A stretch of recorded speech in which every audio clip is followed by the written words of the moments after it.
Hello and welcome to the Hustle Over Everything podcast. Today I'm sitting here with Sefunmi Osinaike. Bang, bang, we got it. Amazing. You got the name perfect. Boom. And he is the co-founder of Co.lab. Join Co.lab.co, is it? .io. .io. Yeah. Ins and outs. You know what I'm saying? Yeah, you. And we're here to talk about his journey, building a business, being an author. I'm really excited, but for the people, could you give the people a 1-minute summation of who you are and some of the things you do?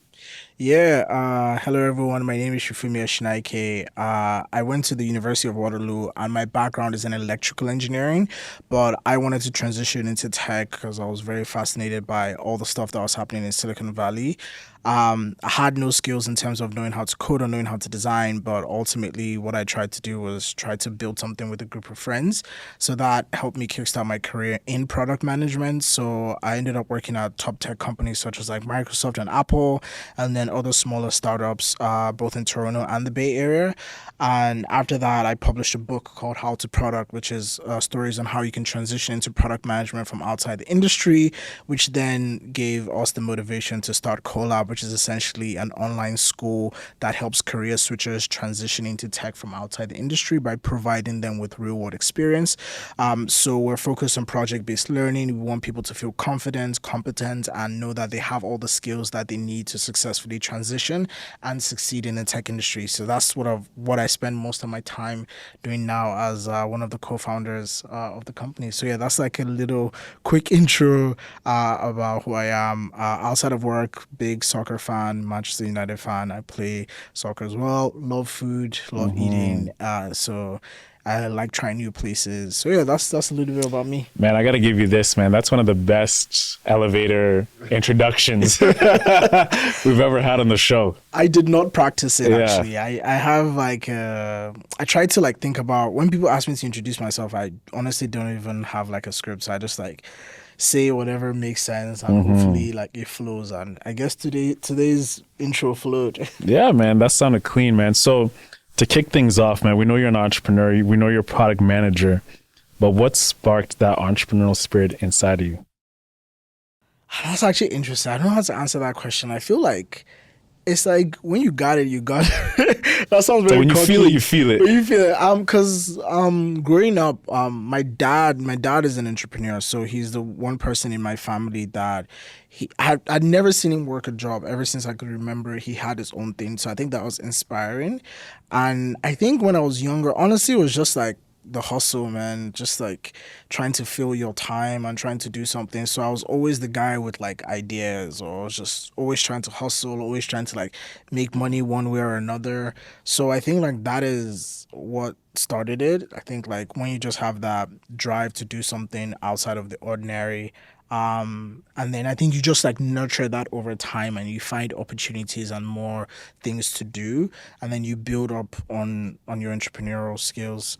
So I would say like perhaps like my dad was like the biggest influence because that's what I could see. But I think then my environment, just being the hustler, just being like trying to find and fill my time with things. I found different ideas or different projects to do. And then that's what kind of like kickstarted the desire to just wanting to build something or solve a problem or have like a bigger impact beyond what I could just do on my own. Gotcha. What was some of your earlier hustles? So the one that I can remember that actually like made sense, in high school I used to sell textbooks.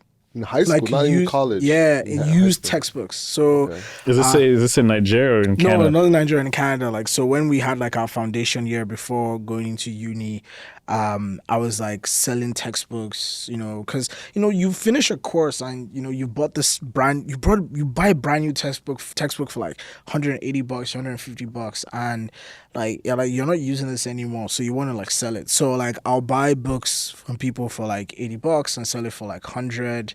So I was doing that. Like I had like 2 semesters where I was doing that, and I remember one time that I got good at it, that there was one particular guy who he graduated and he was leaving the program, and after seeing me do it for a few months, he gave me a whole suitcase of textbooks that he had just like acquired from other people. He was like, bro, just like take it. Just go ham. Yeah, And he just didn't go want anything ham. back. No, he did. I gave him his cut, which like in hindsight, like I gave him like, I think I only took like 30%. I gave him like 70% or something like that, which I guess fair deal. But I think during that time, during that house, I think I made like about like almost $1,000. And that was just like hustling. Again, it's just like $20 here, $30 there, $50 here, and they all add up. Yeah. So I had, and I know people would just like come to my door and be like, oh, Sefunmi, we're looking for this textbook. Do you have it? And even if I didn't have it, I'll be like, I got it. And I'll make sure I'll go and find it. So I'll say that was like my earlier hustle. So it was like CIC, Columbia International College in Hamilton. Oh, yeah. Yeah. So a lot of international students who come to Canada, they end up going there. It's a boarding school. Yeah, it's like a boarding school. I went to boarding In school Hamilton, too. right? Yeah, in Hamilton. Yeah. So I did that for a bit. So that was fun. And it's like hustling, like, and I'm just like trying to find. I remember there was this particular pre-calc textbook that I was looking for, and it was very rare, like no one had it. And I remember just like going through like almost door to door, asking people, I was like, yo, do you have this?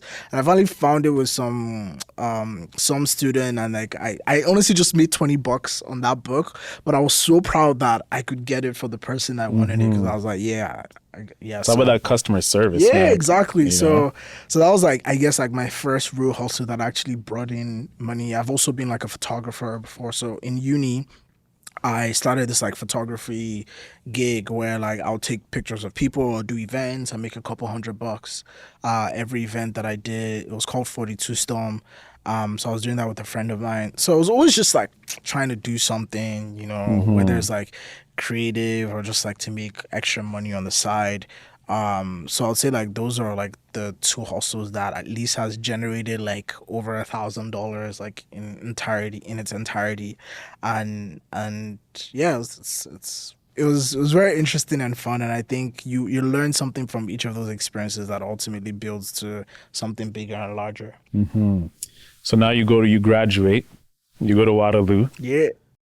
Talk to us about that moment. You got to Waterloo. What did you see? How did you feel? And like, what are the steps you took to, expedite your entrepreneurial journey from there? Yeah, so Waterloo, again, I would say like Waterloo is like top 5 life experiences that I've had. It was extremely difficult for no reason. It's very challenging. Like the coursework or just... Yeah, the coursework and just everything, the environment, student everything. life. It was just like student life. It's quite difficult. Yeah, honestly. I've always wondered, like, how is the student life there? Because K-Dub, the Kitchener-Waterloo area, there's not a lot of nightlife for students especially. So you're stuck within like one like radius.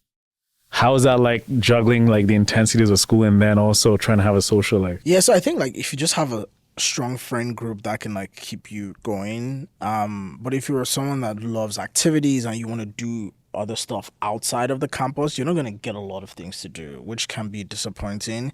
So Waterloo was like tough coursework. I remember there was one semester that I had like 40 hours of classes every week, and that's outside of like the labs and assignments and tutorials that you had to do. So Waterloo was quite difficult, I must say, but honestly, very grateful for that experience because number one, Waterloo is incredibly difficult to get into.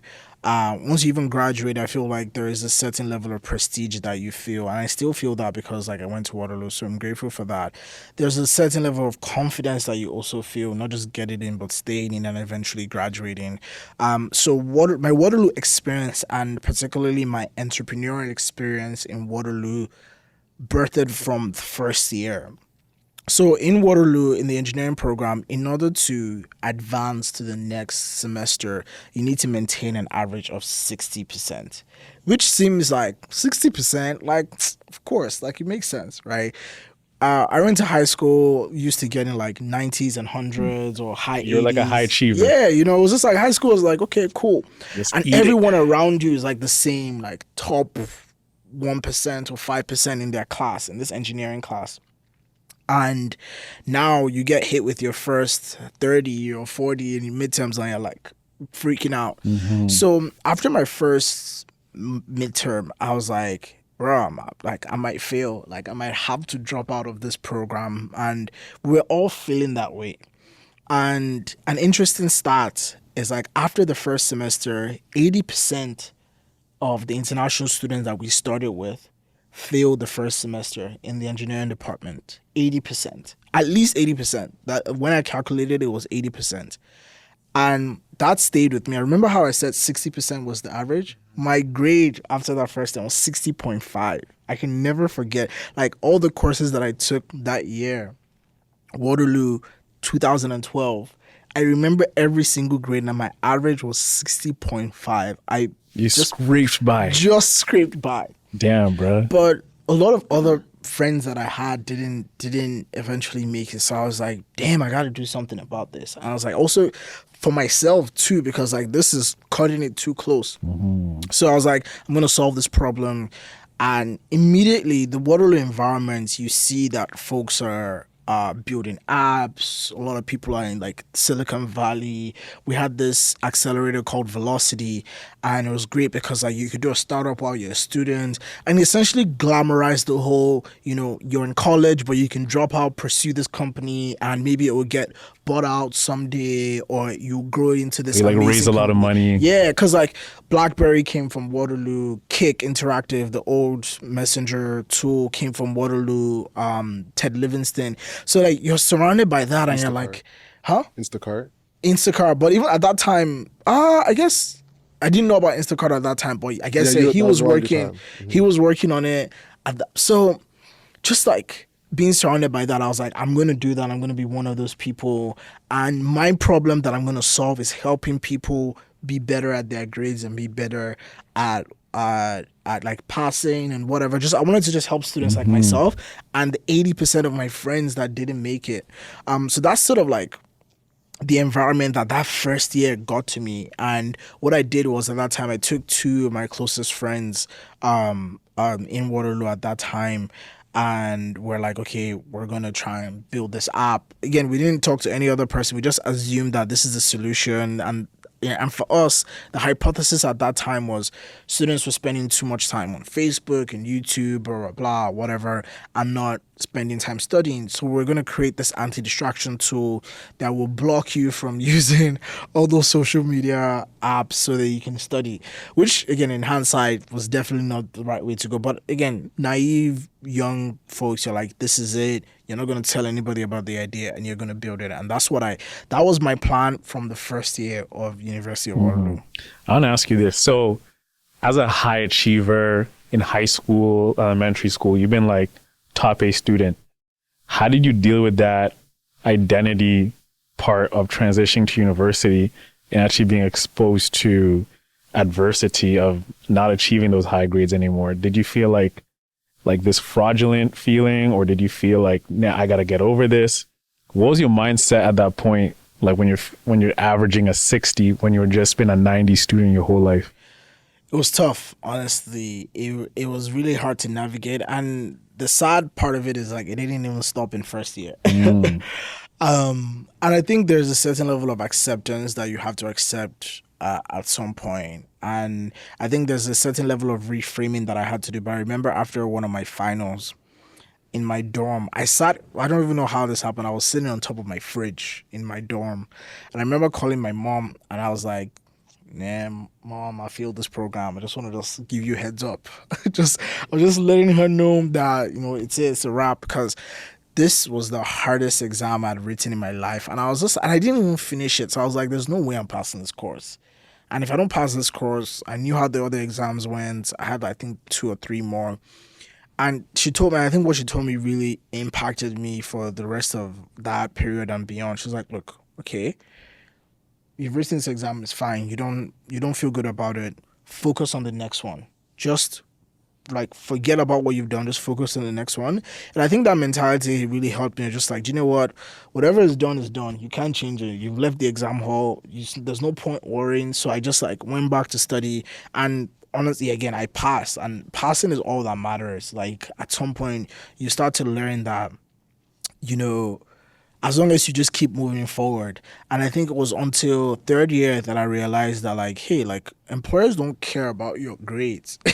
Like, it wasn't until then. So I started reframing a lot of the things in my mind. I was like, look, just pass, focus on getting better jobs or getting better co-ops, and set yourself up for the real world, who they wouldn't care about your 60 or 60.5 if you can show them that you can actually do the job. So I think that helped me versus, like, again, in high school, they glamorize, like, okay, being a top A student, because that's the peak that you can reach in high school, because, like, you need that to get into the best colleges. But when you get to college or university, what you need to advance to the real world isn't necessarily grades. It can be if you want to do like master's or PhD. Of course, you need the grades.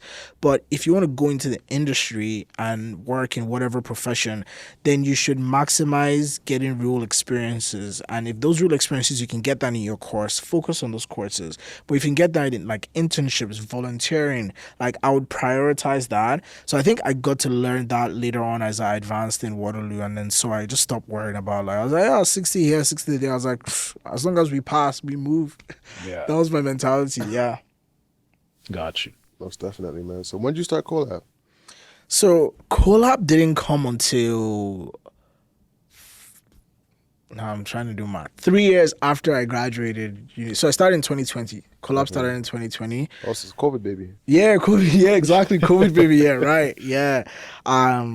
And honestly, if I'm being honest, I didn't even, at that time, I didn't even want to start Co.lab. I was not in the mentality or in the right mindset to start a company, because I'd done a company while I was in Waterloo, or at least tried, based off of, the story that I mentioned of trying to solve that problem. So I tried and I failed at a previous company, and that does a lot to your confidence. And I wanted to make sure that if I was going to start another company, I almost wanted to, like, pick me, or I wanted to, like, I need that energy to be, it's like natural. strong. It needs to come out of you. Natural, and needs to come out of me, like, yo, almost like a calling that, yo, you have to do this. Like, it's the right time, right environments, right everything. So I think, like, a lot of the stars had to align for that, and for the longest time it didn't align. And I think when I was even seeing the signs before Co.lab started, I was ignoring them because I was tired. Pandemic happened, people got laid off, Yeah. people were dying, and this was like 2020. I just released a book, and the book, when I wrote the book, or when I was writing the book, I was just like, I wrote the book for two reasons. Number one, I wanted to give back to the product community, because I struggled to get into product. So I was like, I want this to be a resource for anyone who wants to get into product management. They can read this, they can benefit from this, and they can hopefully land their next product management job. Because I was doing the same thing, having coffee conversations with people, answering the same questions. So I wanted to, answer that in a way that was more scalable. So I was going to do that. And the second reason was, like, I also wanted to do it for myself, because I think this was like a big enough project that I wanted to even prove to myself that I can do. I was like, okay, you can write, like, okay, writing a book. How do you write a book? Can you write a book? And I was like asking myself these questions. And I was like, okay, I think I can write a book. So I wanted to almost prove to myself that, okay, you can do it. So it's like these two things. After I had done that, I was like, I need to rest. I'm tired. But I remember while writing the book, the editor of the book, he was telling me, yo, Sefunmi, this is such a great book. What are you doing after this book? And I was like, I don't have any plans. It's like, are you sure? You should. What's the game plan? You should do this. I remember him telling me this 3 times. I was like, I just want to chill, blah, blah. After I launched the book, I launched it on Product Hunt. It was #1 product of the day when we launched it on April 17, 2020. And someone who was advising me, and I have to, like, shout her out, Chioma Ifeanyi Okoro. Chioma, yeah. Chioma's the one who, yeah. she's the one who pushed so she you. was advising me before the book, because, again, I was like telling her that, man, after this book, I just want to chill. So she helped me with my launch strategy. I launched the book, and I kid you not, every week after that book launched, Chioma messaged me asking me the same question. Bro, what is your plan after this book? What is your plan after this book? The book did what? What are you doing with it? Every week, every single week, she messaged. It's so interesting. And I thank God for her, because you almost have people who can see things that you can't see. And what she was seeing was an opportunity. What the editor, Tevis, was seeing was also an opportunity staring in front of me. And But I didn't want to listen to any external factors until I had felt it myself, because I already told myself. And I think after the book released, like I got like a swarm of emails, LinkedIn messages, like DMs, and people asking me more questions like, hey, how do I like get into product? Can you help me? I read your book, it was helpful, but I have a few more questions. Could you help me? And I was getting like more and more of that, but I kept telling this the same thing. I was like, hey, just read the book, like form a strategy, but it wasn't enough. And I think that's when I realized that, hey, you can actually help more people if you like sit down and think of a better way to help solve their problem. And my co-founder and I, before even writing the book, we had talked about it in 2018, 2 years before the book launch, about if we wanted to create a product management program, this is how, like, what is it going to be like? And that's when the idea of Co.lab actually came. It was me and Helen back in 2018 doing research into the product management space and realizing that there was a gap in the way people learn product management, and it needs to be, or there was even a gap in the way people broke into tech. Yeah, so it wasn't just product management. It was like tech as a whole, but we were looking at it from a product management lens at that time. And so we had this idea to create this program where product managers, product designers, software engineers are like working together. And so I remember waking up 5 a.m., going for a walk. This was also during COVID, like shortly after the book launch. I think this was like, so I launched the book in April. This was in like late June. What's the book called? How to Product. It's called How to Product. Okay. So I was walking around at 5 a.m. just like thinking about this problem, thinking about all the messages I was getting, thinking about what Chiama was like telling me.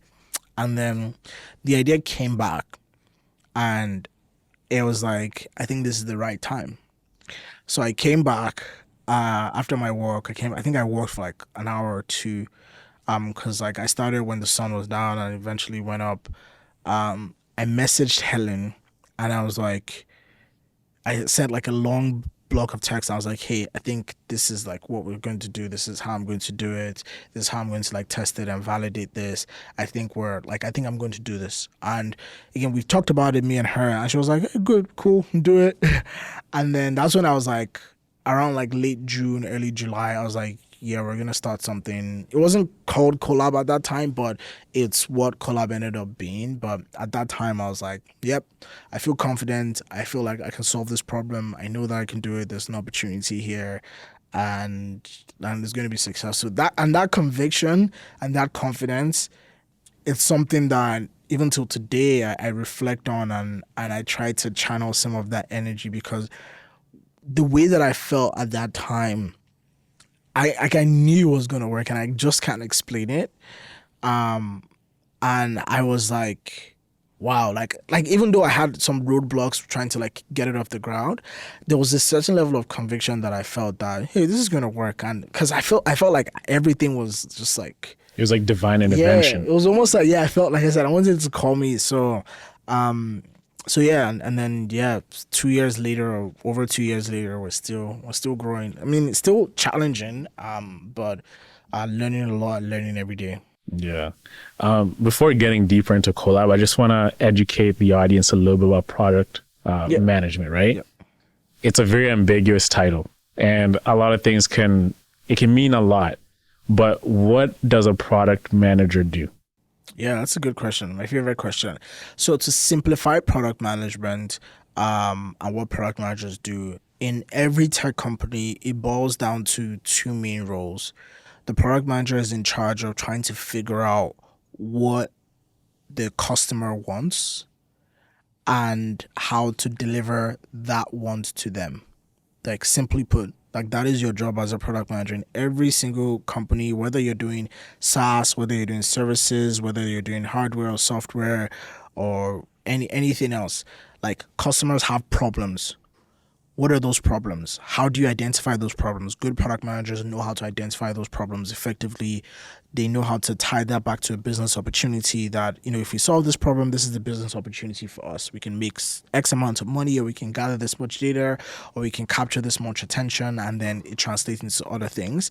And then the next step is like, okay, great. Now that we know this problem, what solution is going to actually solve this problem that we can get into their hands in an effective, scalable way, and you're doing that work to try and figure out, what can we do. Again, we have like mobile phones, and most people are spending most of their time on these mobile phones. So most of the time you're thinking about how to get that solution through the mobile phone, for example. So that's when you then build apps and whatever. If there's a different form factor, like think about times where we didn't have mobile phones and it was computers, people were building, PC apps or web apps or websites to help solve those problems. So it's not about, hey, I want to like build a mobile app, iOS app, or whatever. It's more about solving their problems and knowing how you can actually deliver that to them. And this is even without thinking about the kinds of people that you interact with. But product management is a very cross-functional, cross-disciplinary role, because you're interacting with like so many people: engineering, design, sales, marketing, customer support, legal, policy. And you need to be good with people. You need to have excellent communication, because you're almost trying to simplify that thing and make sure that your counterparts understand it based off of the problem that you're trying to solve and how you're trying to deliver that solution to them to move some form of like customer value. So hopefully that explains it very well. That's like obviously like a simple, like an oversimplification, but that is what product management is. So if you're an extremely great problem solver, if you can see things other people can see, that's sort of like what makes you unique. And I think there's a lot of similarities between product managers and entrepreneurs, because entrepreneurs are also solving customer problems. As a product manager, you're just doing it, in a defined space. If you're working at a financial company, you're trying to figure out like financial products. But as an entrepreneur, when you're in this like wide ocean, so like what kind of problem do you even want to solve? You're in charge of defining your space, picking your market, and then sort of like going for it. So there's a lot of like parallels there, which is why good product managers can eventually become entrepreneurs. And I do think a lot of the things that I learned while being a product manager have taken that into building a company, and how do I structure things, and how do I even solve customer problems, even though what I'm doing at Co.lab was extremely different from the kinds of products that I've previously built in the past. No, that's beautifully said. So do you have like a launch strategy when you were launching Co.lab? Not really, actually. So we had a launch strategy for the book, which was good. And in hindsight, I say this to my co-founder a lot. Like, if we knew we wanted to start Co.lab immediately after the book, I think I would have done a couple things differently. But the best launch strategy that we used is we piggybacked off of the book. So a lot of the audience that we curated or we got from the downloads of the book, we used that to help our very first two cohorts to fill those up by getting people who had already identified that, hey, they're interested in product management. So we're able to like get the first two cohorts like up and running easily. But beyond that, I think we had to like re-strategize over again. So having that distribution channel helped us create the MVP for how can we deliver that solution to customers.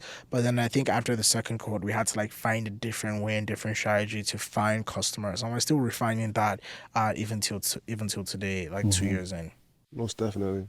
Like when you got the product of the day, is there a way you can scrape that data from the people who or got the book or downloaded it and get those emails? Is that? Yeah, so I captured those emails that of the people who downloaded the book. So I think that was the main thing, because like my hypothesis was I was like, okay, this book, I'm gonna put it as a free resource, but to get it, obviously you just put in your email.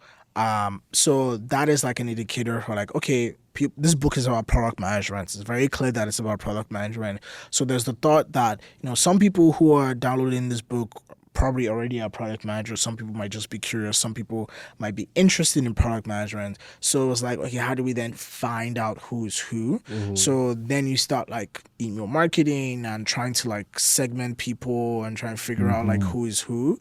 So I think that's what we did for the earlier parts of Co.lab, to try and figure out who is who. And kind of tell them more about this offering. Because like, hey, you downloaded this book, hopefully you found it valuable.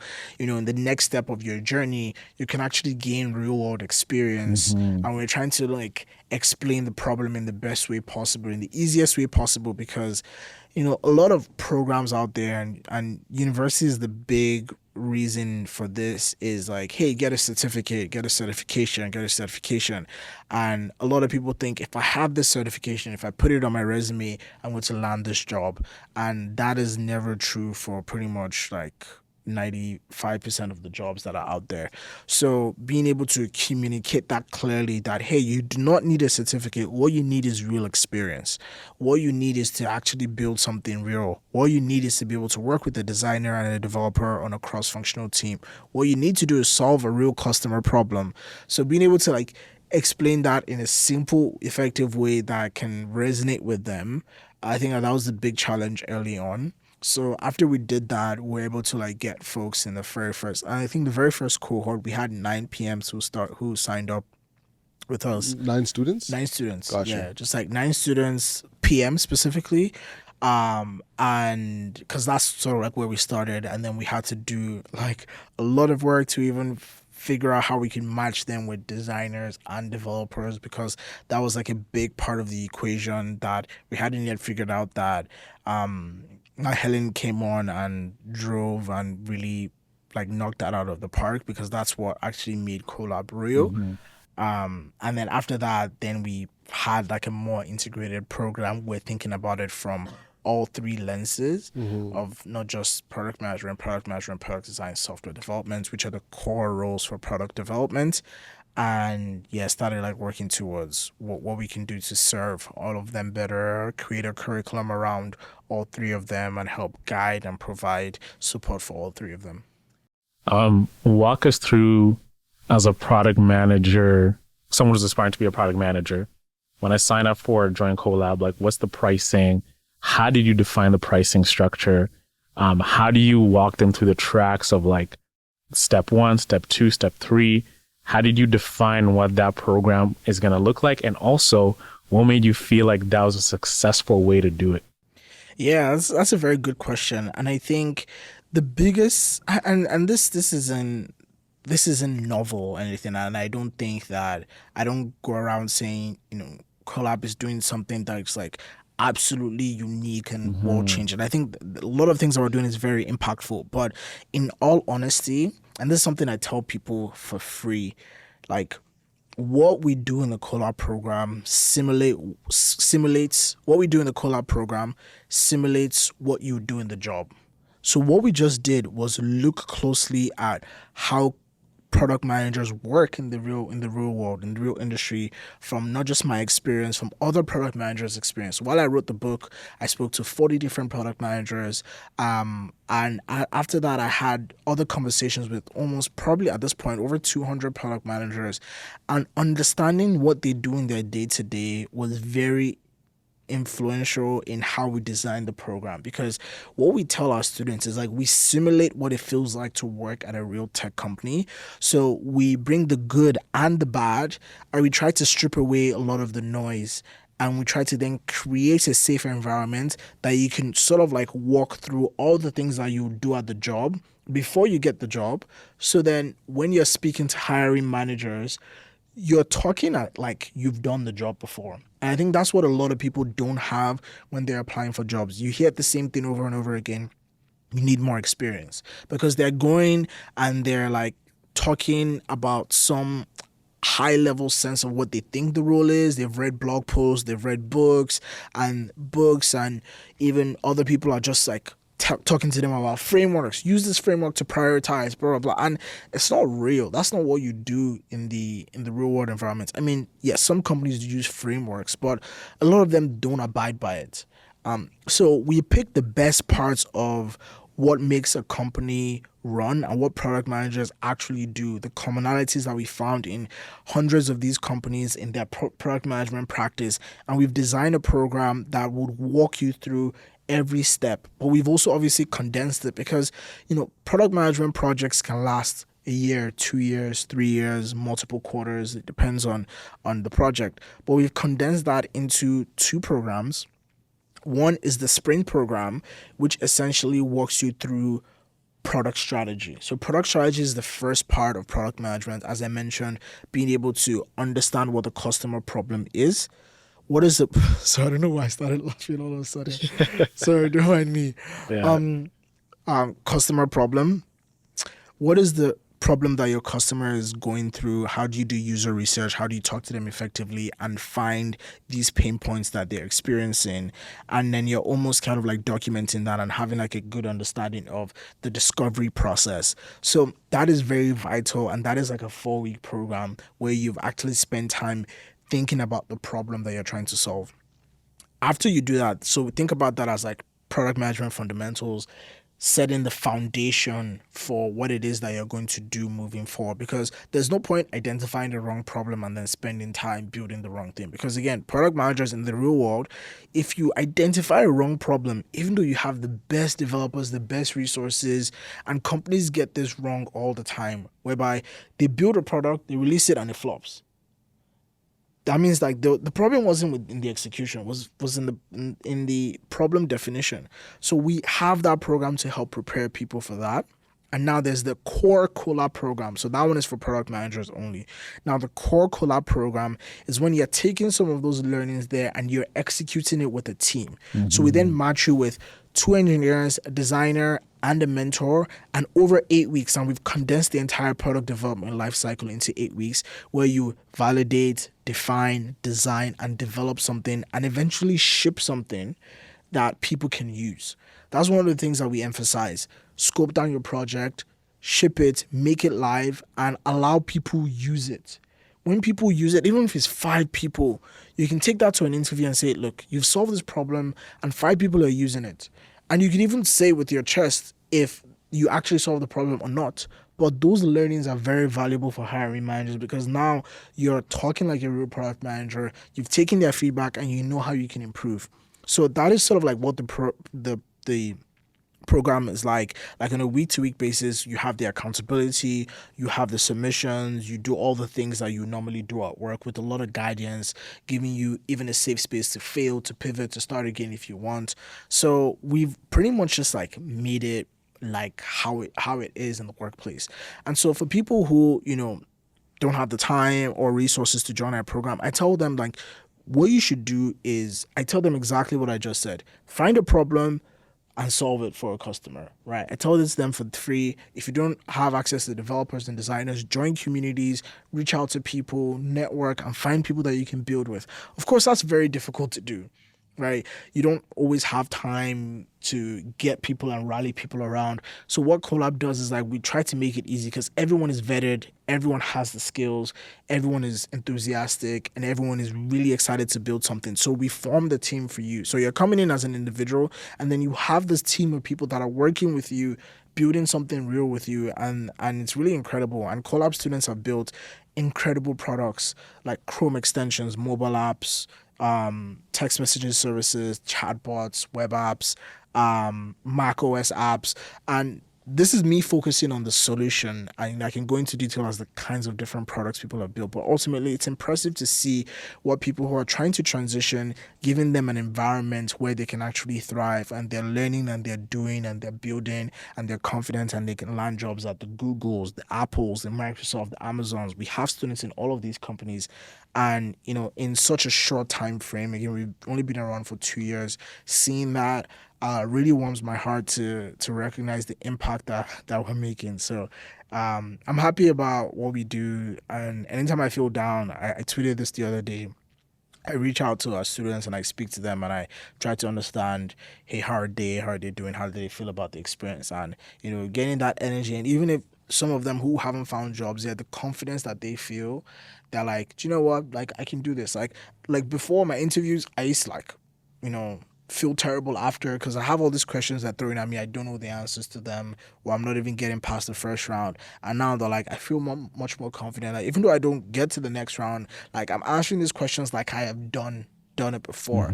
And that is just like a difference. Priceless. It's very priceless. Yeah. And eventually I always tell them that it takes time, you get there. So which is why we try to support people as much as possible, and we're trying to make sure that folks land jobs as soon as they complete the program. It's one of the things that we really want to focus on in the next year. So yeah. To be a product manager, are there any technical skills you have to possess? This really isn't a technical. So to answer your question, I'll say no. You don't need to have a computer science background or a technical background to be a product manager. To be a product manager, you have to be extremely good at problem solving. You need to have the desire to learn.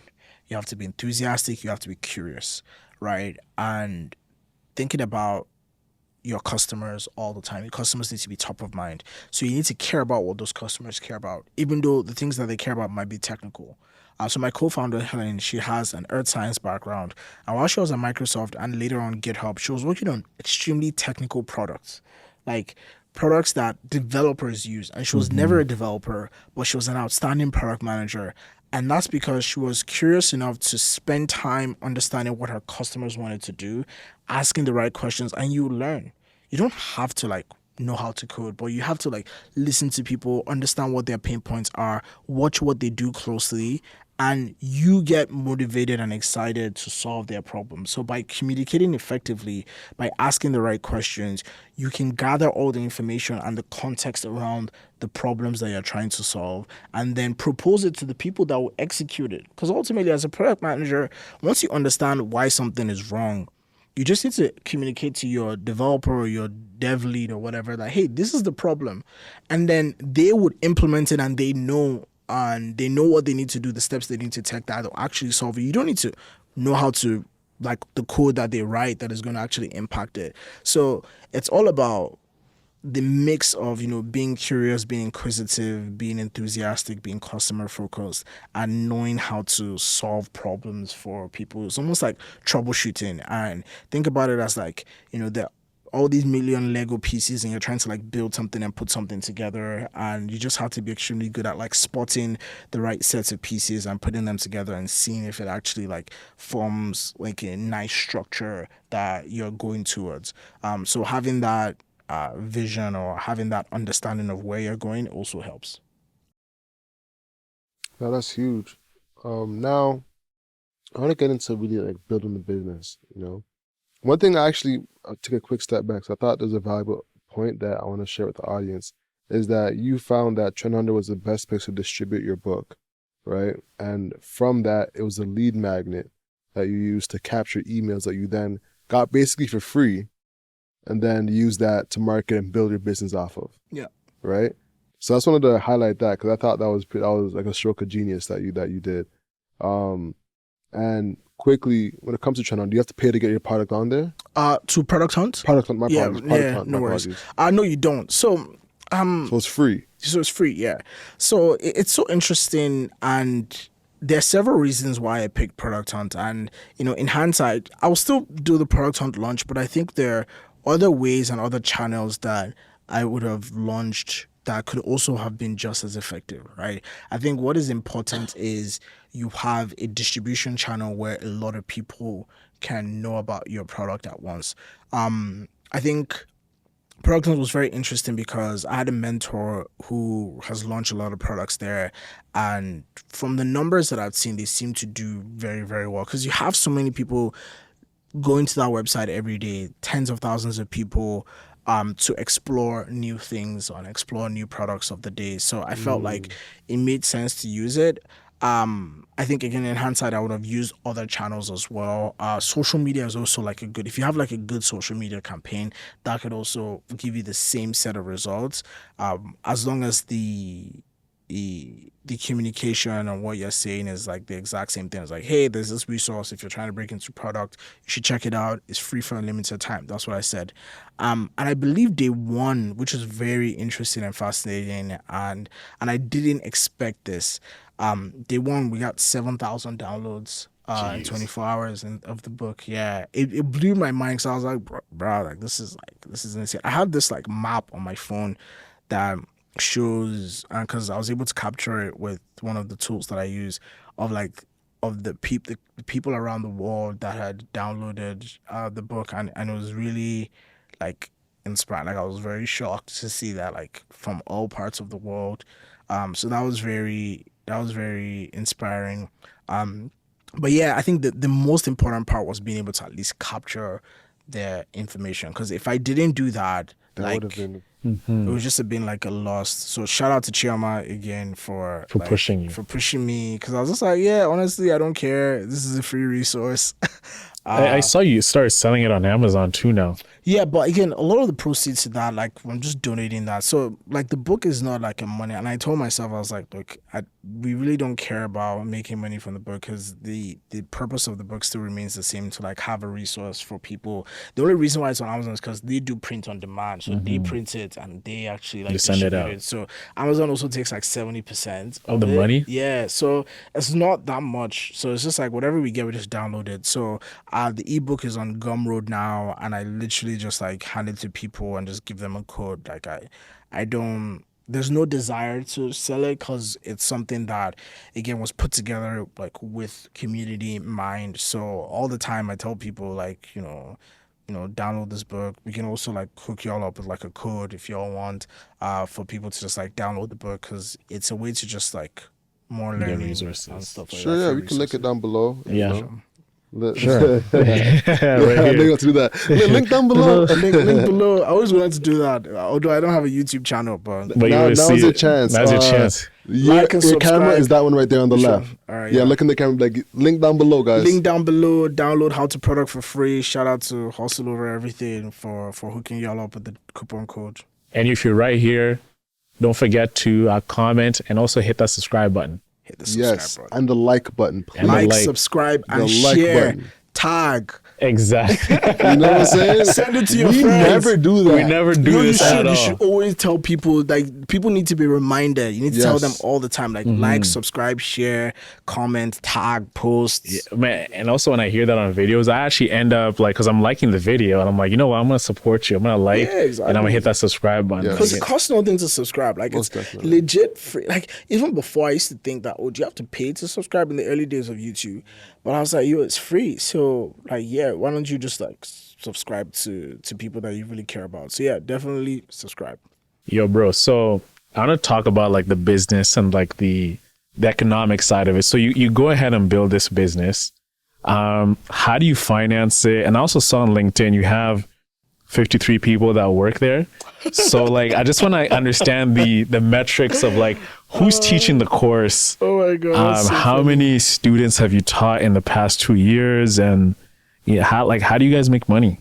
Yeah, that's a good one. So we do not have 53 employees on LinkedIn. Are those all like instructors? Like No. So it's so interesting because when you join the program, or even just like on LinkedIn, if you put like something under experience, right? So for example, you might have volunteered part-time for an organization or something. If you put that under experience, LinkedIn counts that as An as an employee, so which is not. So we're an incredibly small but powerful team. There's about 8 of us in total, 5 full-time, 3 part-time now.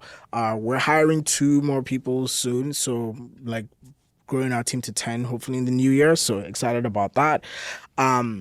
So in terms of how we finance it, so we're bootstrapped. So bootstrapped essentially means like, co-founder and I pretty much like invested in trying to get the company off the ground until it started making money. In terms of the business model, we do charge students.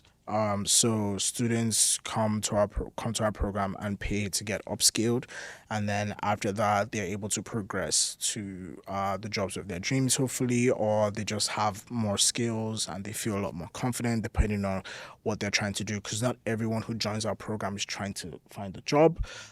So we have been growing our revenues over the years. So a lot of the investment that my co-founder and I made just helped keep things afloat. So for the first like 18 months, or like I'll say like for the first like 16 months, I'll say like we didn't get paid at all. My co-founder and I like weren't making any money, which is very interesting and scary because like we quit our jobs at like tech companies, and we started making zero. I kid you not, $0 every month. I was just like living off savings, and it's sometimes it's like actually scary. And like we live in Toronto, Toronto is a very expensive city. Yes. So I think I should have moved to a cheaper city. That was like one regret that I made. That I probably should have made a better financial decision, especially in the pandemic, not living in Toronto.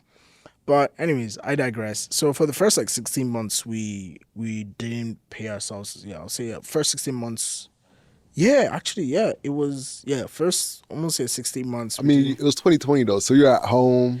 You know what I'm You're saving saying? Yeah, money. Like your expenses are I mean, but like you're still paying it's rent. Like drippy. rent is expensive. Were you Like at Jarvis at that time? yeah, I was at Yeah, Jarvis. Jarvis. Oh Yeah, shit. Yeah. exactly. So I was here. So like Toronto rent, like rent is like even if you're working, or and rent is like 30% of like what you're making. Some people 50% depends, right? So that is still like huge expense, huge hole, and then you gotta eat even though you're not doing anything else. Um, And then travel, like you gotta Uber, you gotta do yeah, I mean, this, you but at gotta least go. thankfully Well, pandemic, it not was spending as Panini, much yeah. money. Yeah. But Yeah. like up until even 2021, when things started going out, like we weren't paying ourselves then. So, but now the business is growing. We thank God. Right now we've graduated over 500 students in the past 2 years.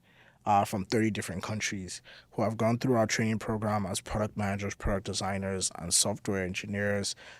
We have a program completion rate of 95%. So 95% of people who start the program end up completing it, That's which huge. is like a very important metric for us because a lot of online courses, a lot of people like just like drop off. Yeah. So we spend a lot of time with the accountability, trying to make sure we vet good people. And of course, it's not perfect. Some people like do drop off. But it's one thing that we're very proud of. And we also look at the increase in confidence. 98% of people like report being more confident. And we're proud to say like 85% of our grads get jobs within 6 months of completing the program. So that's a number that we're trying to increase. We're trying to also reduce the time for the job search from like 6 months to maybe 3 months. So we're seeing a lot of growth. So in the next year, our goal, and we will do this, we want to train 1,000 students within the next year. So in the next calendar year. So by the end of 2023, we'll have like, probably like 1,500 total or more. So we're excited about that, and we're setting the foundations to be able to like do that. With that comes growth, and you gotta like learn more things and figure out all the other things. But I think it's been a journey and a half. It's been, and building a business comes with a lot of sacrifice, and thinking about like not making money for a long time in the pandemic. Right now we're in a recession, and I'm not getting paid close to anything that I was earning when I was working in big tech. Like not even 10% of what I was earning in big tech. And you So think right now about you're it just sometimes. like just pay the bills, Just pay the eat, bills as long and as you can pay the bills and eat. Well, technically just you pay know rent and they eat. call And that the ramen hustle. ramen, yeah. So I'll say like once you're ramen, so right now, like once you're ramen profitable, I think that's like a good place to be. That that like you can pay your bills, like at least the like foundational ones, like you can have a roof over your head, you can eat, all the other things are like excess. Um, so I think like you get to then build from like a place of comfort and just like find ways to like, but again, start like Co.lab is not like a wealth creation startup. It's not a tech company. Traditional tech companies are the ones that you're building software, and you can have like you know 10 million users one day, or you're growing towards that, and it's so much easier to do that. Like we're training people, and training people takes time, and you're dealing with like humans at the end of the day, and the lifetime value of like one human is like only so much, because you can only train them once. Sometimes they won't go through the program again, so there's no recurring revenue. So the economics of like the company that we're running, which is essentially an online school, we're tech enabled, but we're not a tech company. As different from like when you're running a SaaS business. If you're my customer, even if you're paying me $5 every month, I know that to till perpetuity, eventually you continue giving me that $5 is guaranteed. Mm-hmm. And that's why a lot of SaaS founders, like they're happy once they acquire customers, and as long as I don't lose you, that $5 coming into my pocket. We have to go out and find new customers every time. Yeah. Do you have a sales team? No, not yet. Very soon, Yeah. hopefully. That's what we want to invest in next year.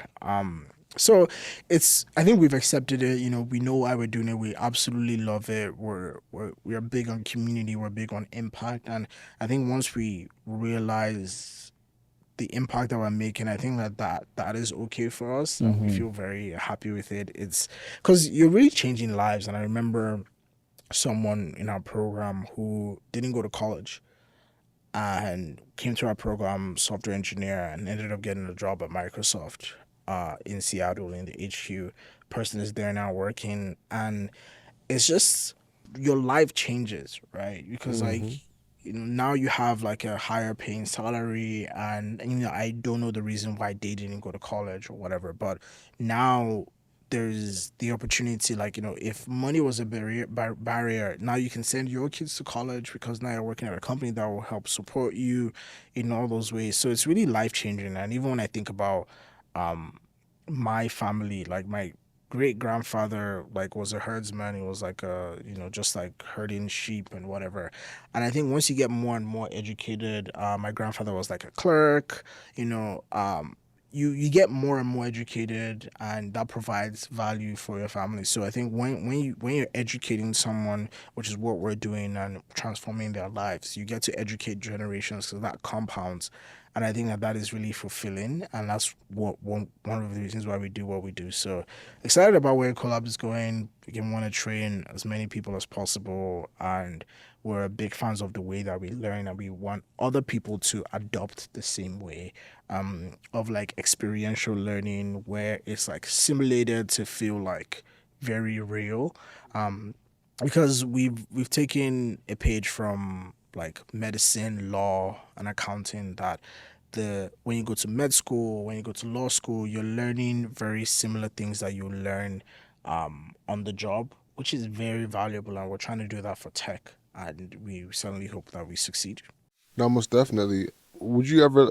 Well, are you thinking about partnering with other companies? Like, let's say Scotiabank wants, a project manager. Is that one of the things you're considering? Yeah, we're actually talking to some companies about upskilling some of their employees. So it's like another business arm that would focus on that probably has the ability to make a lot more money, because you're not relying on individuals paying. So something that we are exploring, and yeah, we're excited about that.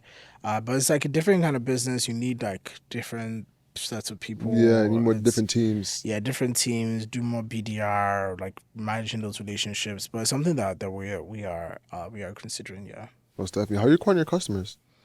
So right now, like 60% of our customers are actually organic from LinkedIn. So we post a lot on LinkedIn. Our students post, and they're excited about the things that they do, the things that they build. So they are encouraged to build in public. So other people see that, and they're curious, and they see that students are successful, and then they come through. One of the best customer acquisition stories that I've heard, because we're always particular about measuring where everyone comes from, that one of our grads got a job at a company, and that job was down to like two people, and the person that didn't get it did research on the person that got it, and noticed that she went through Co.lab. So she was like, so I didn't get this job because I didn't go through Co.lab. So she signed up for our program and went through Co.lab. So that was like interesting to see and to understand that the impact of when your students are successful, which is one of the reasons why we want to make our students successful, is like our students say that, hey, I'm joining this Co.lab program, or this is what I'm building, and later on, a couple months, they announce that, oh, they're in a new role doing this. You think about it and you be like, oh wow, like this person did this, and you. So a lot of the times when we interview students, like, hey, where'd you hear about us? Like, oh, LinkedIn, one friend, this. So I'll say like 60% of our customers just come through that, like LinkedIn or word of mouth. We're doing a lot more partnerships now, and trying to like find other avenues and distribution channels. I was thinking could be a slick way of getting people in Yeah. is So having like a project management ad.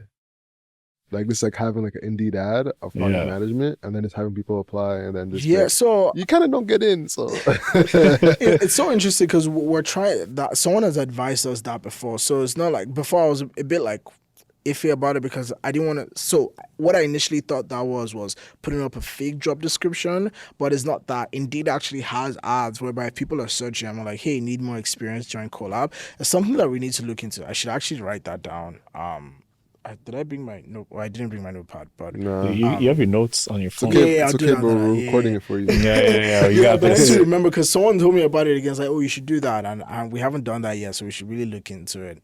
Mm. But yeah, we need to hire like a marketing, someone in, like marketing To do the ads, you got right there. to help do that. Yeah, so we did a marketing hire, so I can talk to you about like we have like a JD that we're gonna put out. So All right. if you know folks, please like we need people that that role has been giving me sleepless nights.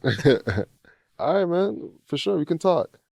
So, if I was to ask you, what's the cheat code to get into tech without being able to code? What would you say? There's several ways. So I also want to start by saying I don't think like a lot of people say this that oh product management is a good way to get into tech because I don't have to code. There's several other roles that you can do without having to code and still make the big bucks if that's what the promise of tech is. Sales, marketing, customer support, business development. Customer Uh, support makes a lot of cus- money? yeah, customer success depends on the company. Depends on the company. Yeah, you can make over 100K in some companies doing that customer success. Yeah, it really depends. So it's not like customer success compared to like customer support. So for example in Shopify they call it merchant success. So merchant success roles, I think like they're starting as like 80K or something like that. I'm not sure. But yeah, it's pretty much like customer support, but it's like in a refined Yeah. way. So you could do that. You could do policy. You could do technical writing. You could do user experience research. You do UX. So these are things that you don't necessarily have to know how to code.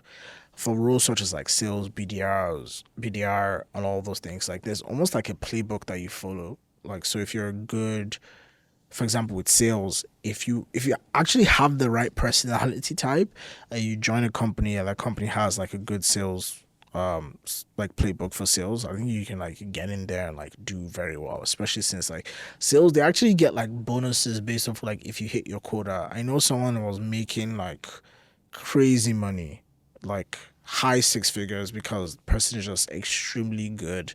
And one thing I love about like people in sales, like they're always very transparent. There's always a leaderboard. At least the times where you are in office, you see who are the top people. Mhm.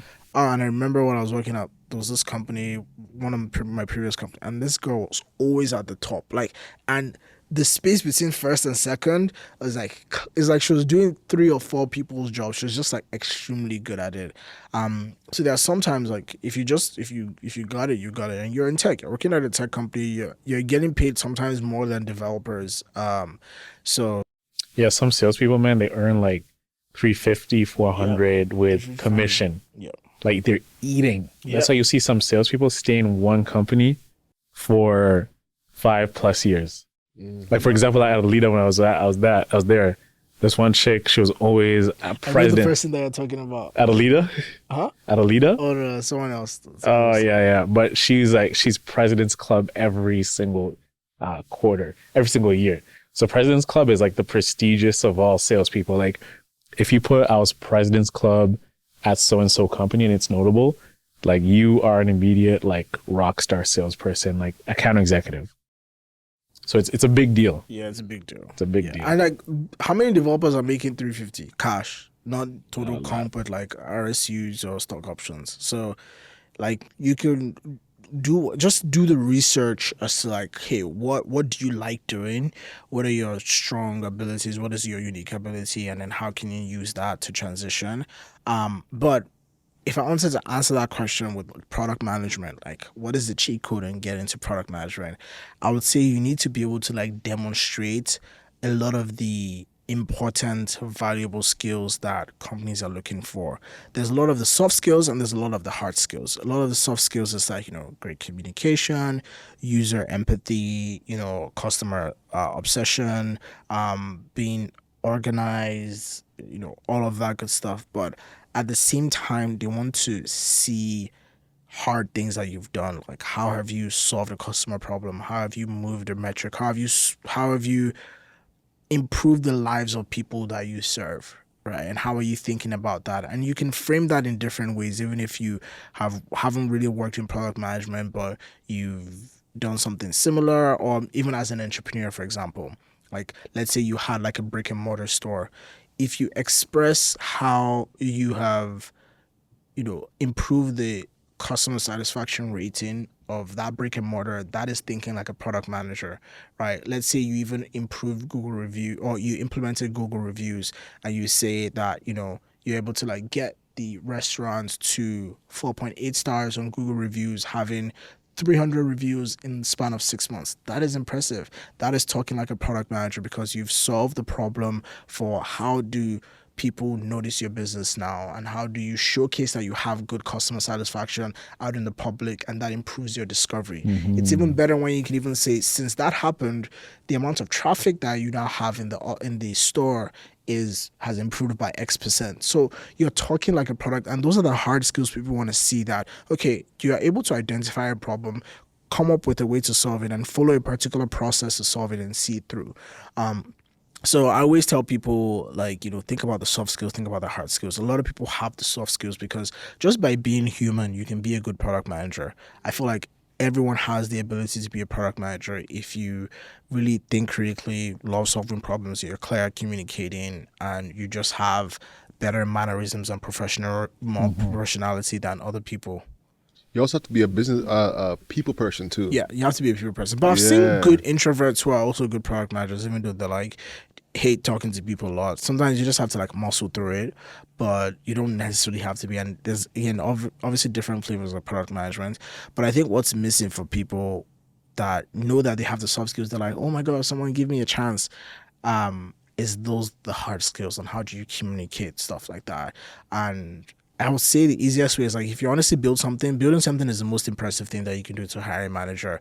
And building something doesn't necessarily have to mean technical, like app or software or developers. Like if you have a Shopify store, and if you have made, even if it's like $1,000 or $3,000 or $5,000 from it, right? If you can show me you've done that without somebody telling you exactly what to do, you yourself had an idea, came up with a product, and you sold it, that is impressive. That's going to be way more impressive than people just coming in front of the door and saying, hey, I have great communication skills. No.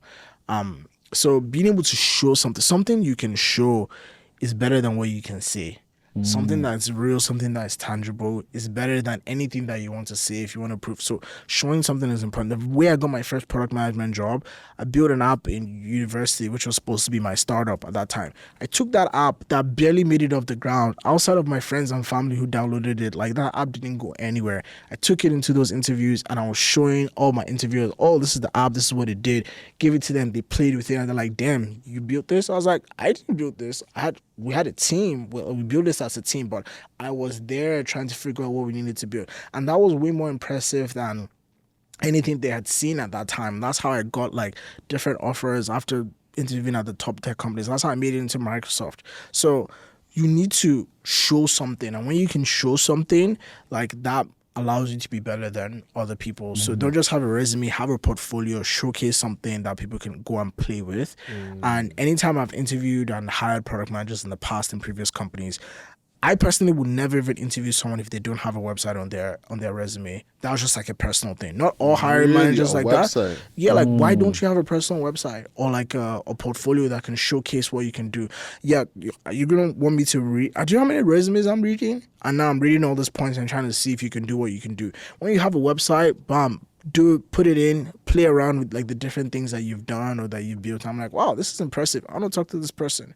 So that was like my rule of thumb. Whenever I like screened, like if you didn't have a website, immediate no for me. They don't pass the eye test. They don't even pass it, man. I don't care what metrics you're putting in there. If you don't have a website, like you should have taken the initiative to like showcase. Because like resume is one page. You can't tell a lot. You can put something on your website that like. But same thing with the website though. A website you can literally just Squarespace in a day have a website. Yes, but at least that gives you more real estate to put more things inside. You can even say like, oh, you have a podcast, or you have your photography, or you have all these other things there that you can showcase beyond that piece of paper. And that makes.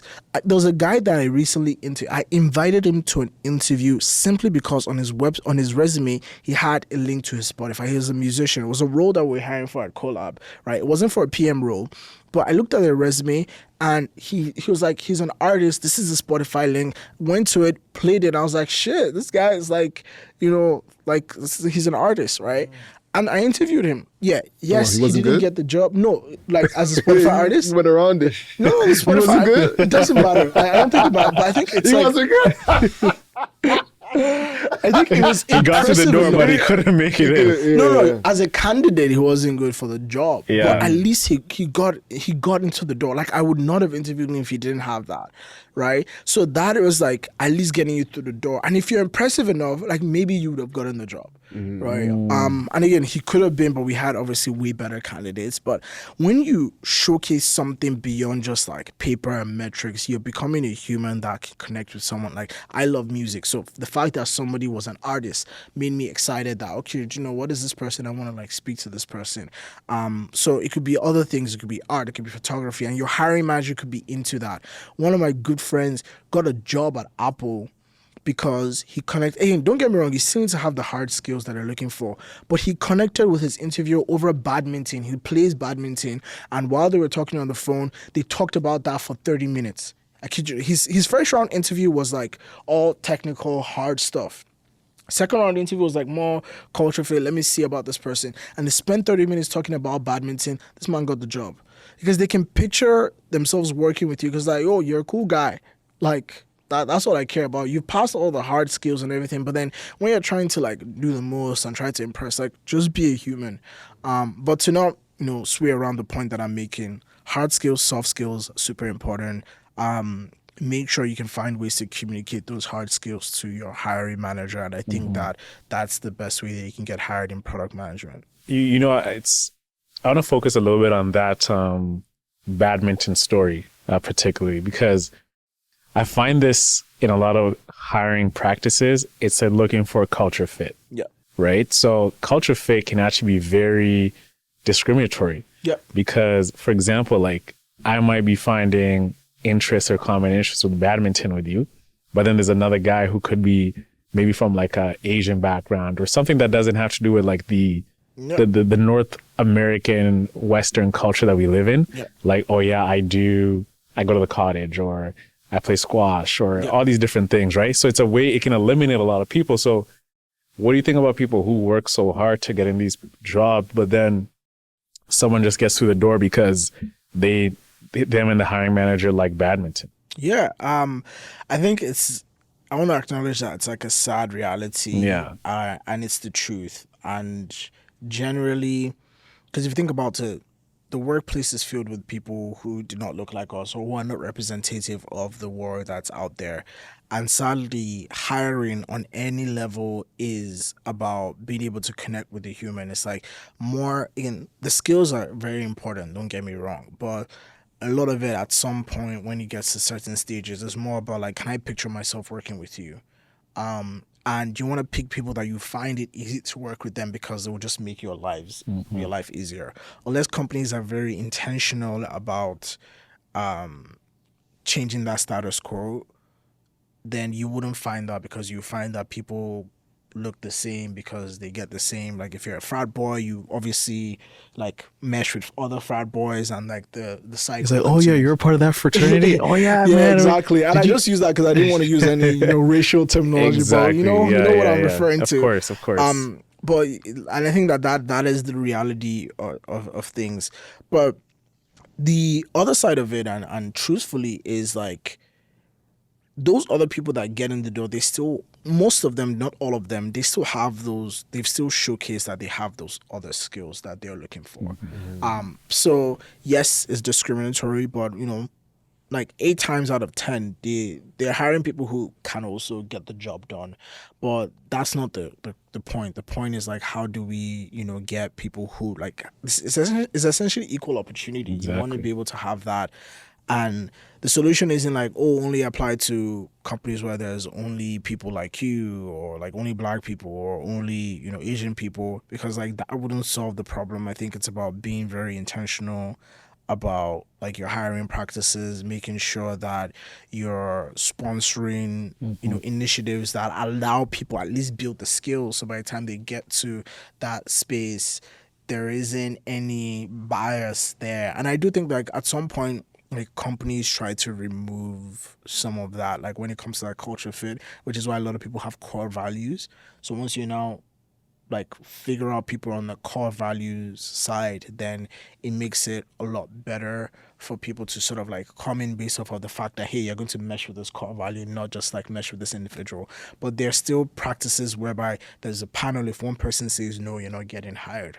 And some big companies still do that till today, even though you have all the skills. So it's really tough. It's not perfect. I also try to be very objective in my hiring, because like now I hire people and there's this balance that you have to make between like, okay, you need someone to do the job, but you also want to make sure you give equal opportunity to everyone.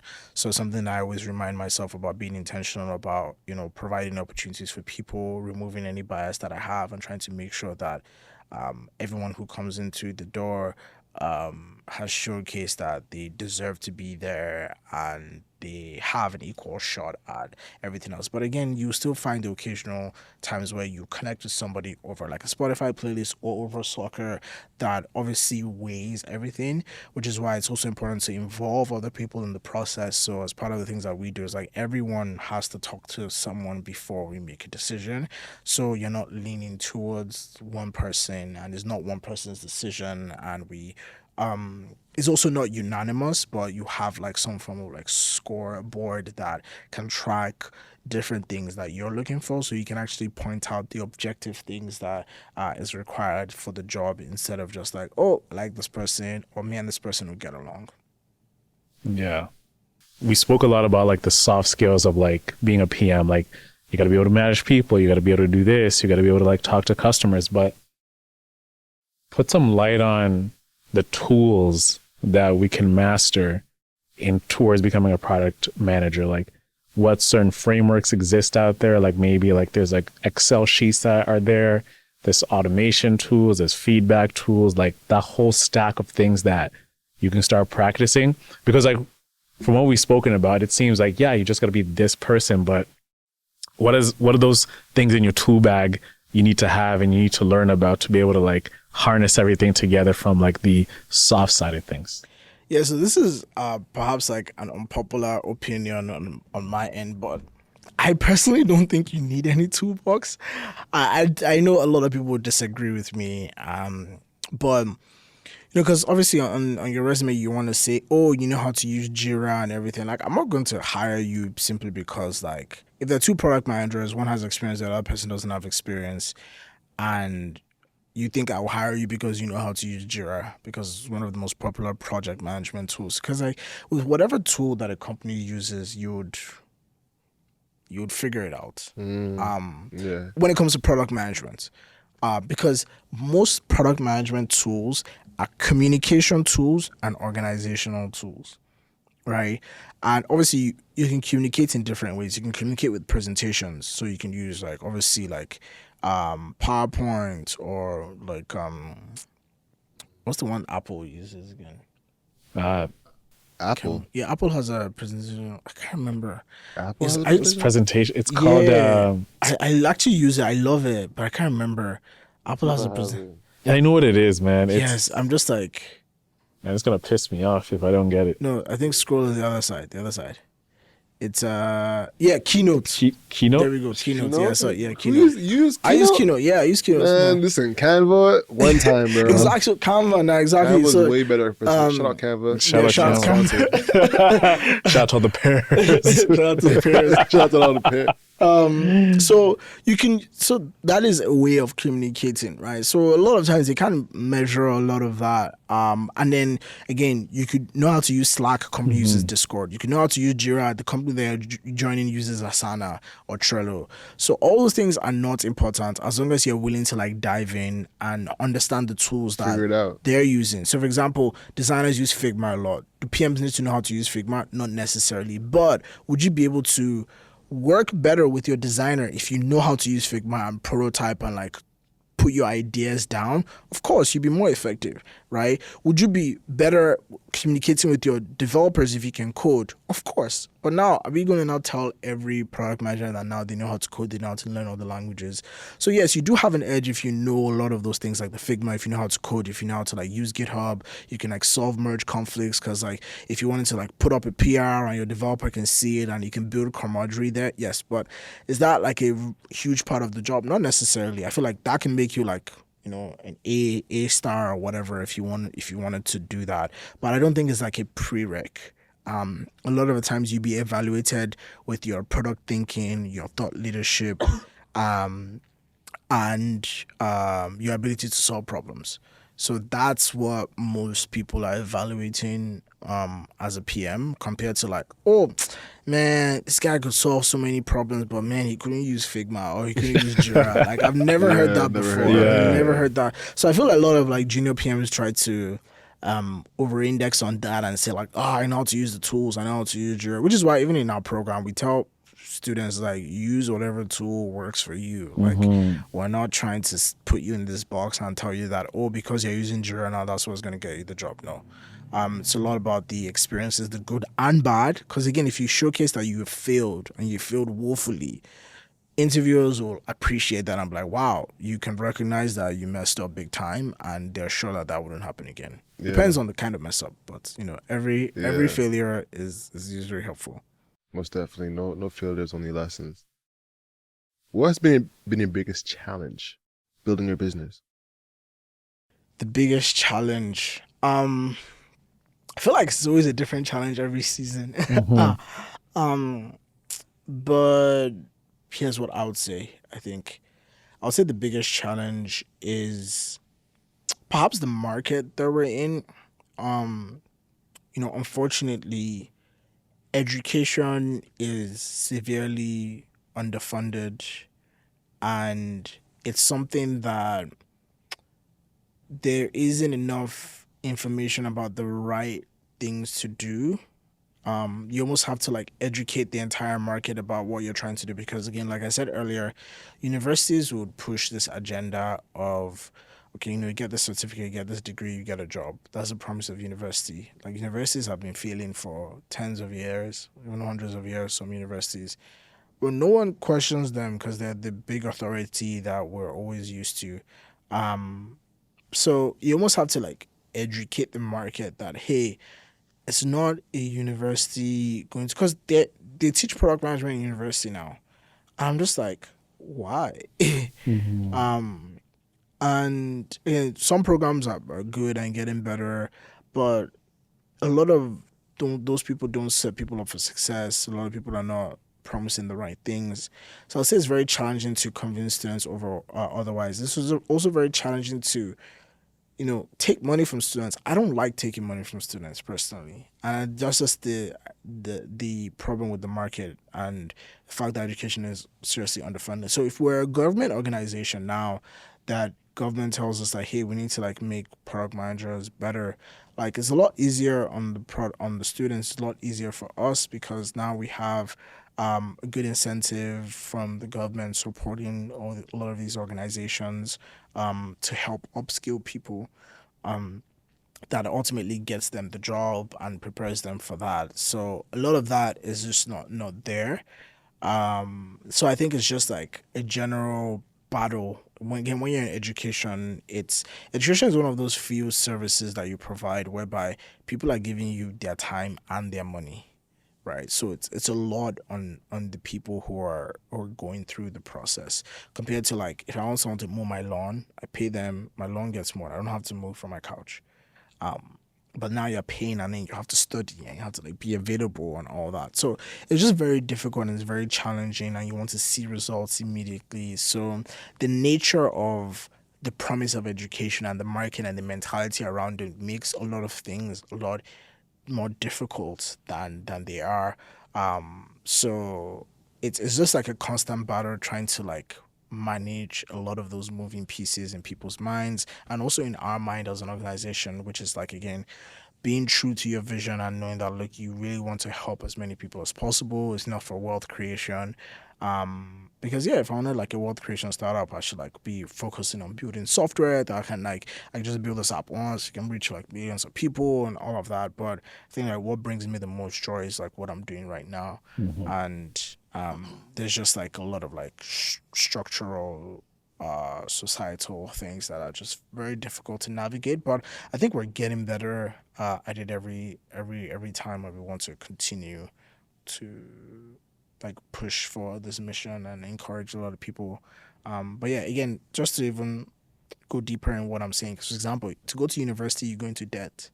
Like that is not fair, for people who want to get educated so they can get a job. So like that's exactly the example of what I'm saying regarding like the market and the whole industry of education is like it's not fulfilling the promise of what it's supposed to do. So everyone gets affected by that, even though not us directly, because we try not to put people in debt, or we don't do loans, or at least right now. Maybe we'll do it in the future, but like I don't like the fact that people have to pay to get educated, because of course not everyone has access to the funds to do. So it's just like a very big issue, a very giant issue. So we're trying to find ways to even make our program more and more accessible to people. But it's something I think about. I'm like, damn, education, edtech, such. Because you could be in e-commerce or in crypto and you just be making the big bucks, and but Yeah. On that topic, man, you come from like Waterloo, building a tech product, and now you're building an educational system, right? Yeah. As someone who saw these entrepreneurs doing these things, and then you know what it takes to scale to really build that wealth, do you still feel that pull to go back and build a tech product and be that quote unquote tech entrepreneur that we talk about, raising money, hundreds of thousands of users?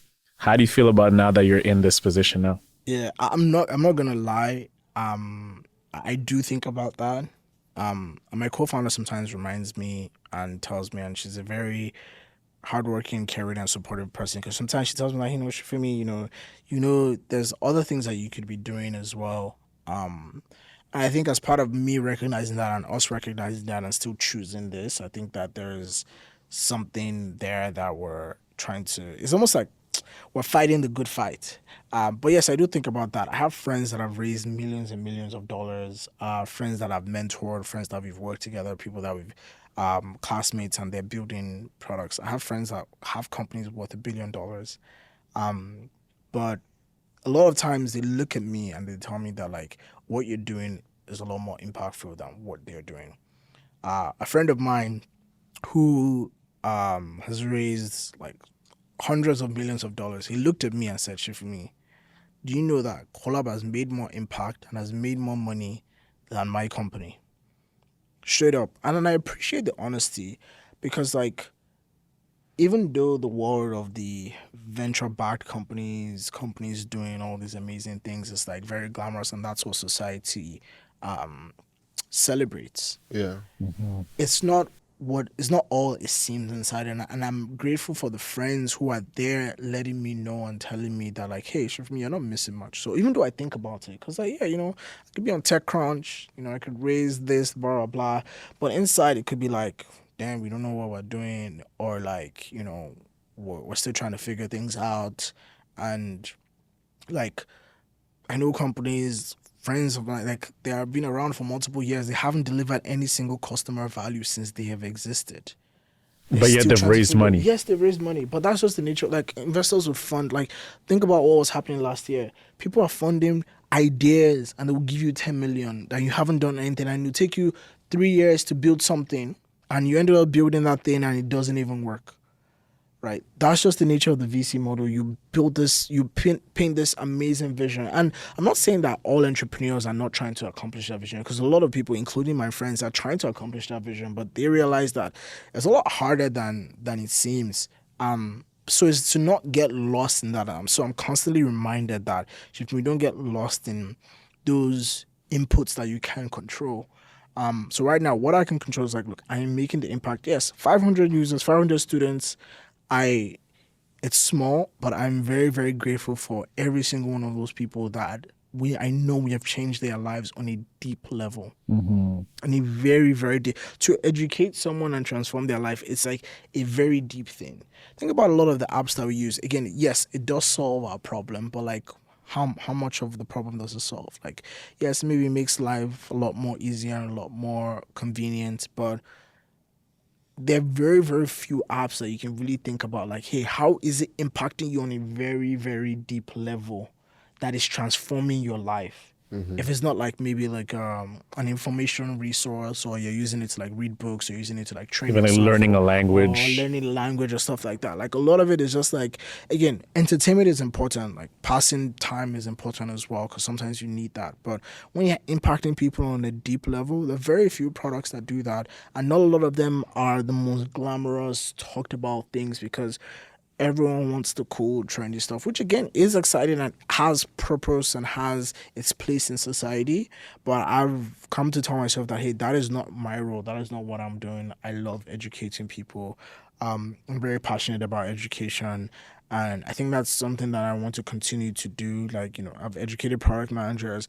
I want to do my best to educate other founders as well, so they have the right amount of information while they are building their companies, to know what options that they have and how they can continue to stay true to themselves, their core values, and hopefully their customers. So it's something that I think about, and education is something that would always be a big part of my life. Whether or not I'll build like a tech product in the future, I don't know. But ultimately, at the core of it, I'm always been a big fan of impacting people on a deep level. So it'll have to be, along those lines. Yeah. Well, even though it's a tech-enabled product, it's still quite scalable, to be Mm-hmm. fair. It's very scalable, all you need is the people that, you can systematize, and then, bring it to cities. Like, I think it could blossom in specific cities: San Fran, New York, Atlanta, was Texas. Well, it's a state, not a city, but you know what I'm saying? Like Austin or Dallas. Dallas is getting huge in tech Yeah, I too. heard Dallas also. I'm Mm-hmm. going to Houston in a couple months actually, so I'm excited about that. But yeah, I've heard good things about like Austin, Dallas, Houston as well, tech scene. And yeah, I've been exploring because we have students in a lot of these hubs, so I've been exploring. So I spent a lot of time in New York, San Francisco, recently. So we have like fair bit of students there, so it's very interesting to just like work with people, see people in person, because our program is all virtual. We don't get to see all Yeah. our students. I feel very emotional whenever like I see them. Yeah, man. I was gonna say, man, it's actually good that you realize that, because who knows, if you're building like a tech product, you'll be miserable. Not necessarily. It can be fun, It because could be fun. building tech product can be fun. It could be fun, but like the level of like, we get in this space, especially as entrepreneurs, you could be comparing yourself with others. Like, damn, my homie is worth 80 mil on paper, 100 mil on paper, and I'm doing this, but like, damn, I'm changing this person's life. So you can take it either way, but I'd rather be in your position where, Thank you. That's flattering. I know a you know what lot I'm of saying, people who bro? will still say they'd rather be in the other position, because like they don't care, because like it really depends what you optimize for. If you're But I get what optimizing you for mean. wealth, yeah, if you're optimizing for wealth, for sure. But if you're optimizing for impact, I take legacy over currency any day, bro. Legacy. I love that, legacy over currency. I Yeah, like that. yeah. I should use that in a rhyme. Legacy, currency. Goes well. It's straight Yeah, it goes bars. with bars. Yeah. Word. So what has been your biggest enlightenment moment with your company? Yeah, the biggest enlightenment. That's an easy one. Customer acquisition is the most important thing that you can focus on in a business. Yeah, that's the most enlightenment, and I think it took me a long time to learn, because like you spend time perfecting our program, and our program is amazing, has a lot of moving pieces. It's extremely difficult. I know other people that have tried this model and have failed. I've spoken to other entrepreneurs who have said, oh yeah, I've had that idea before, I tried it before, but it didn't work. It's very difficult, I know for sure. So we spend time making sure like our pro, because there's different moving pieces. We have like almost like 4 different stakeholders. So we spend a lot of time perfecting that, not a lot of time on the customer acquisition side, which isn't a problem, because like again, we're getting a lot of our customers organically, but that limits the number that you can, like how many friends have other friends that want to be product managers or product designers. So you almost have to like go out of your way to find other creative ways to acquire customers that is not very expensive. And I think that early on, I think like over the past years, we haven't focused on that. Because I think if we had built a flywheel of how do you acquire customers at a cheap way, or at a cheaper way, it's business is easier for business to blossom.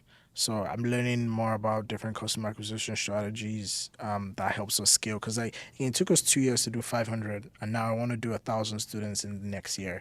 So that's like incredible. We're gonna like essentially 4x Mm-hmm. in 1 year. And And what's your it's scary. pricing like again, man?